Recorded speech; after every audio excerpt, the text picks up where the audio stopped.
need it. You know, if you got approval on 20 million, why wouldn't you just sell 10 million and just wait? Why would you want to spend, 4% adds up pretty fast.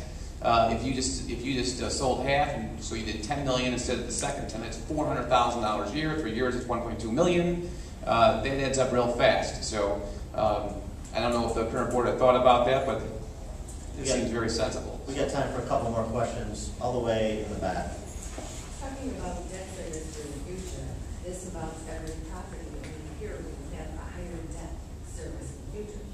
Who's to say with the gross mismanagement and tax that the 20 million is going to be spent wisely and all? With the current board, you can that's a great question. Actually, with the current board in place, I think that's a self-answering question. Referendum, and who's to say that a current board will be in place to wisely spend that money?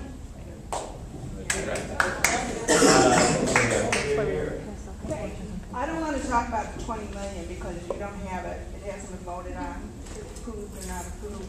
But I want to know, based on what we heard tonight, journal ledgers aren't posted correctly, aren't reconciled.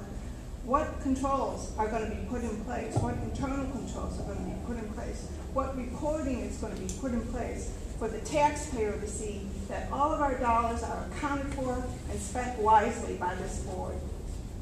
Well, if you elect me, I'm going to bring my close to 20 years of experience and put those controls in place. The bank recs will be reconciled, basically. I want to see it.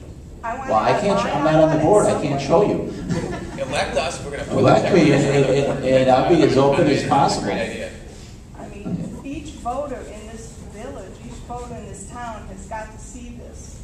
I've been fighting for this. I argued at a finance committee meeting about the checkbook balance not tying out to the general ledger, and I spent 15 minutes arguing with 2 board members over it. And it took 15 minutes of argument to get them to realize, well, yeah, the number should be right.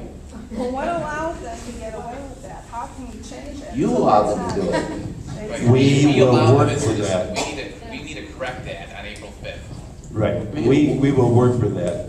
Al Melly and I both sat on the finance board, and we sat there. We couldn't understand how they could reconcile something and still have a miscellaneous account down there that they didn't know what happened with that money.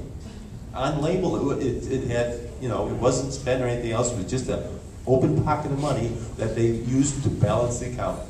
And my accounting background and everything, I do bank reconciliations all the time for several nonprofit organizations. So I know how to do them. Elle knows how to do them. I'm sure these other people know how to do them. Janet knows how to do them. Mike knows how to do it. Laura can do it. We're interested in doing that. That's why we're all here. Yeah, let me answer her question, I think is what she's really looking for.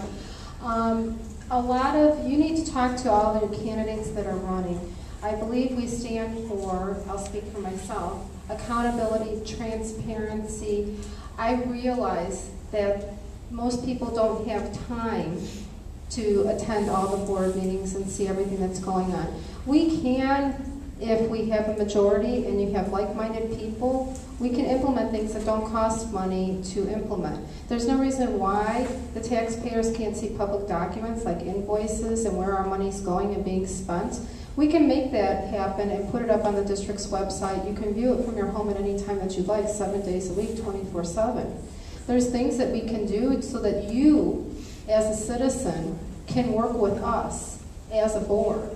So would this board vote for a legal binding requirement that the financials are put online or publicized? We have to follow what the state law requires us to do if we get elected to a board. So we can put policies in place, we can put things in place that would take and make and recommend that we follow what we should be doing.